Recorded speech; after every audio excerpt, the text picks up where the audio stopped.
We're continuing on and finishing up with our 2024 spooky AF-Out season, where the episodes are all about the things we love about Halloween: ghouls, vampires, demons, witches, and ghosts.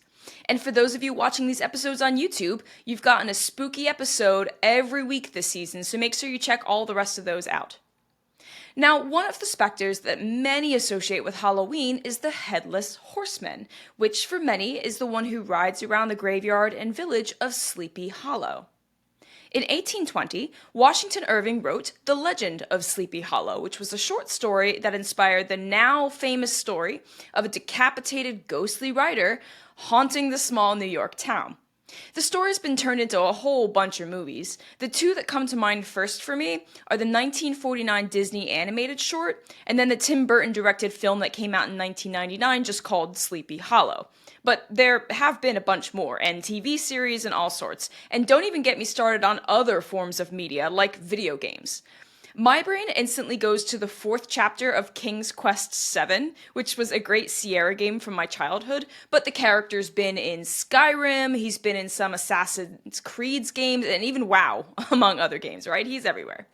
But what fascinates me even more is that the myth of the Headless Horseman doesn't just belong to Sleepy Hollow and Washington Irving's imagination. It goes back to medieval European folklore. There's Dullahan, the Irish Headless Horseman, Ewen, the Scottish Headless Horseman. There are some in Wales, including, and please forgive my pronunciation and my Welsh, Fenw Hebwn Pen, or the Headless Woman. There are German ones from the Rhineland. There's the Green Knight that Gawain decapitated from Arthurian folklore in England. And you even have one called El Muerto from southern Texas, Death, right? Some of these stories predate Washington Irving's Sleepy Hollow version, and some came later as well, like El Muerto. So today, I want to go over the history of the Headless Horseman's mythology. We'll start with a brief historical context to get a good sense of the mythology of these legends, and then we'll go over the most popularized version, the legend of Sleepy Hollow himself, because this feels like a really excellent way to celebrate Halloween this year, chasing down one of the spooky, ghostly staples of the holiday. So let's get started. Now, normally on the AF-Out podcast, we look at the historical context, the things happening in history around an event or person that explain why. So, for example, when we learned about the Pendle witch trials not too long ago, we had to talk about the witch trials and laws in early 17th century England, that's the 1600s, around the time that the events took place, because that gave us an idea of why the witch trials happened in 1612 of all years, and not like 20 or 30 years earlier. But for today's episode, since we're primarily talking about mythology, I want to try and trace where the Headless Horseman comes from and why it stuck around for so long. Despite most Americans associating the Sleepy Hollow legend with Washington Irving's book, the myth of the Headless Horseman goes way back to the medieval period in Europe, and one of the earliest myths is that of the Dullahan. And I apologize in advance if I pronounce anything wrong because I'm talking Celtic mythology now. The Dullahan of Ireland is a mythological headless horseman. Because he's part of mythology, there are several stories that explain how he became headless and what his deal is in general. So let's explore some of those myths. Now, one story suggests that he was a soldier who lost his head in battle, and as a ghost, he was doomed to roam around searching for that lost head for eternity. But other Celtic stories suggest that he has his decapitated head with him, but he's so angry about his death that he hunts down other people to drag him into death with him, right? He's just really bitter and angry about it. Now, the Dullahan is usually depicted as a rider on a black horse, or sometimes he's actually in a carriage with up to 6 black horses pulling him. Fire comes out of the horses' nostrils as they rush around the Irish country lanes looking for victims. And in some stories, he rides around in this carriage made of human bones, which is very thematic. He wears a long black cloak, and in the stories where he already has his head, he holds it up high for everyone to see so he can see, he's like pointing it and looking for people. And he chooses a victim that way to hunt them down. The head itself is described as being really gross and rotten, which is a pretty gnarly image, if I'm honest. Now, Thomas Crofton Croker had a fun description of it in his 1828 book of folklore titled Fairy Legends and Traditions of the South of Ireland. A man named Charlie comes across the horseman, and here's how he describes the head. Quote, "It looked like a large cream cheese, hung round with black puddings. No speck of color enlivened the ashy paleness of the depressed features. The skin lay stretched over the unearthly surface, almost like the parchment head of a drum. Two fiery eyes of prodigious circumference, with a strange and irregular motion, flashed like meteors upon Charlie, and a mouth that reached from either extremity of two ears, which peeped forth from under a protrusion of matted locks of lustreless blackness. This head burst upon his view in all its hideousness." End quote. It's also interesting to note that there are several stories of the Dullahan in that book, suggesting that the Dullahan isn't just one being, but any headless, evil creature. There's even a story of a Dullahan posing as a beautiful woman to lure a man named Larry into her clutches. But anyways, let's just stick to the typical Irish Dullahan descriptions. Now, after the Dullahan finds a victim, he will systematically hunt them down. If anyone happens to be looking out at the Dullahan as the Dullahan passes by, they will be instantly blinded. The Dullahan will take their eyes out with a whip made from a skeletal spine, which, again, is really gnarly and a really metal description. Or sometimes I've read stories, too, where that person is blinded by the Dullahan throwing blood into their eyes. Some Dullahans will have whole conversations with their targets, while others can only speak once on a particular hunt. And the word that he speaks is the name of his victim. And once the Dullahan says his victim's name, they are doomed to die, and there is nothing that they can do to save themselves. Which, again, really gnarly and really metal. I can see why this stuck around for so long. What a terrifying story. Now, can the Dullahan be stopped? Maybe before it says the victim's name, right? Well, apparently, he appears at night during certain festivals. You'd imagine important Celtic holidays or feasts like Beltane, Beltina, right? Or Samhain. Go check out last year's Halloween episode for more information on those holidays. I did a whole thing about the Celtic tradition of Halloween. But apparently, the Dullahan doesn't like precious metals like gold. So if you throw gold on the ground in front of him, he'll apparently turn back and run in the opposite direction. So where did the myth of the Dullahan even come from, right? Like, who came up with this? Some believe that he is supposed to be the embodiment of Crom Dubh, a Celtic deity that represents fertility of all things.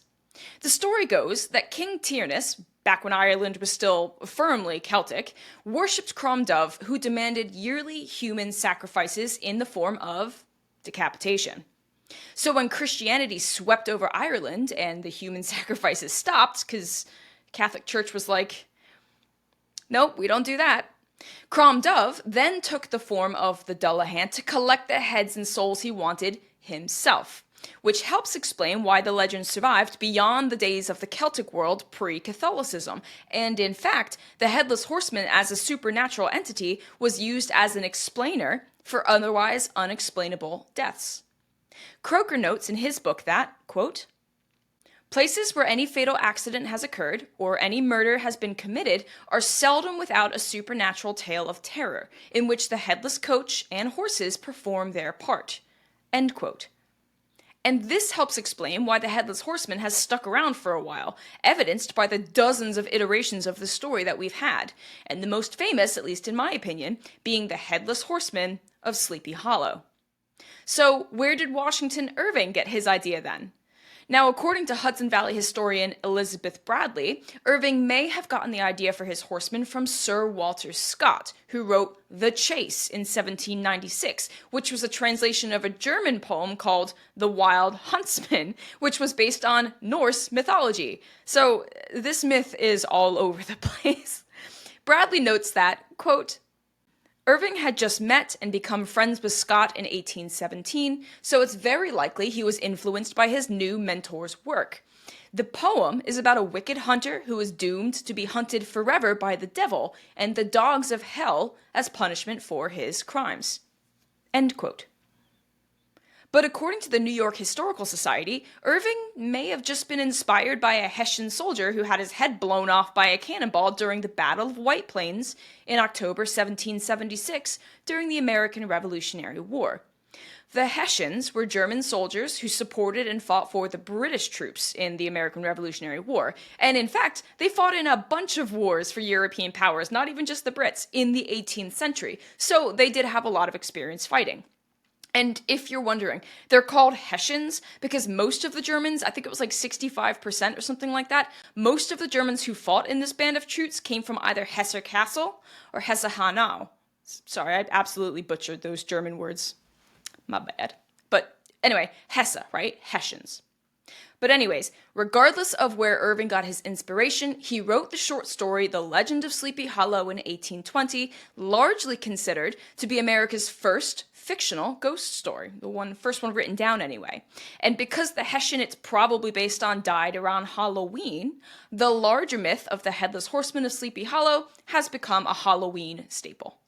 So now that we've got that context squared away, let's take a closer look at Washington Irving's story, The Legend of Sleepy Hollow.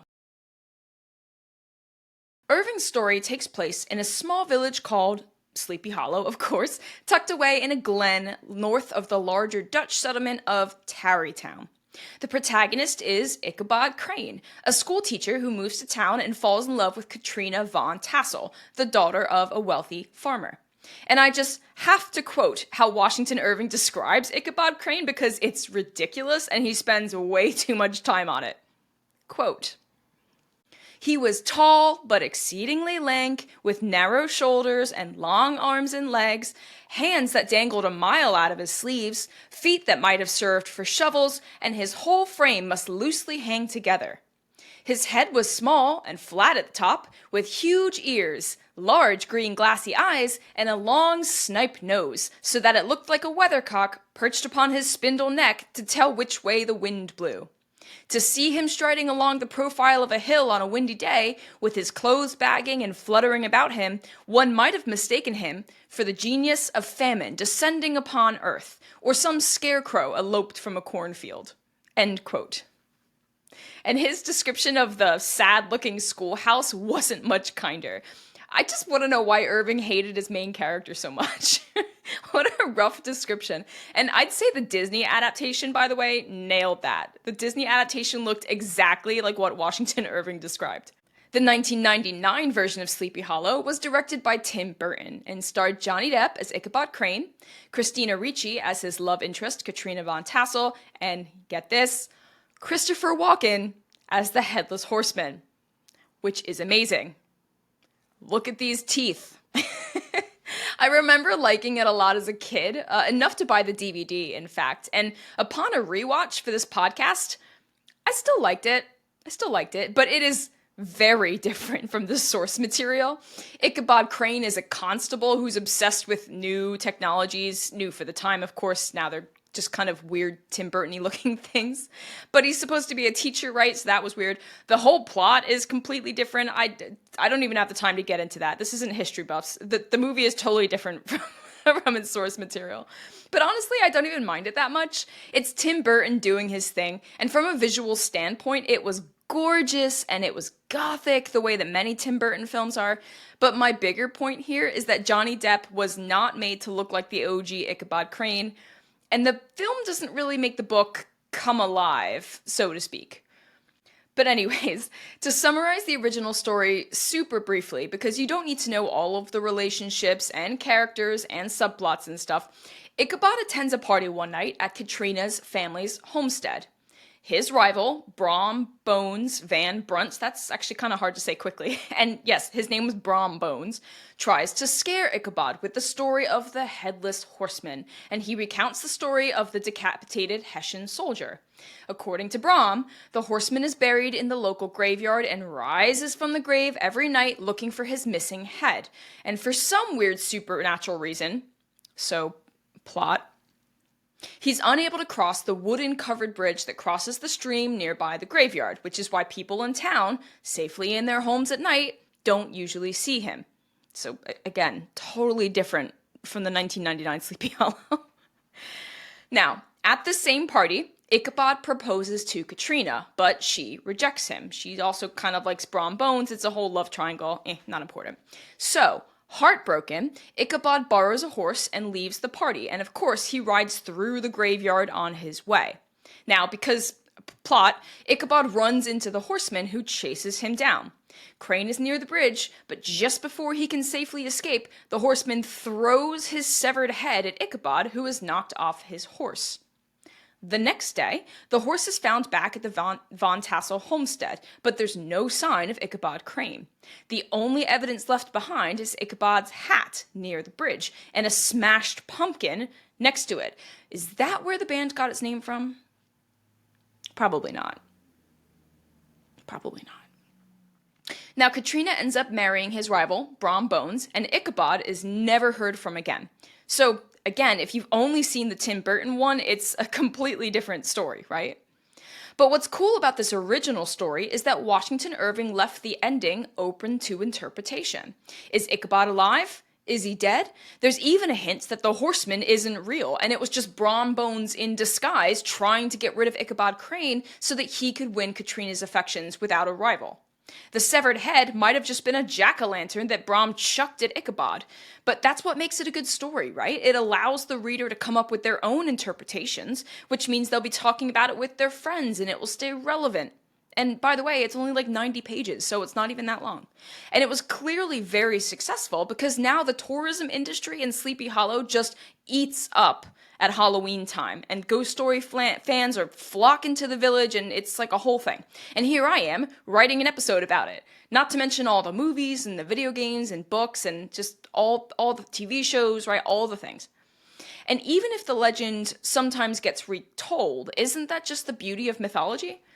One of the earliest Headless Horsemen, the Dullahan, sure is different from its subsequent iterations, but the character itself was scary enough to endure through the ages, and the Headless Horseman lives on to hunt down targets from one Halloween to the next.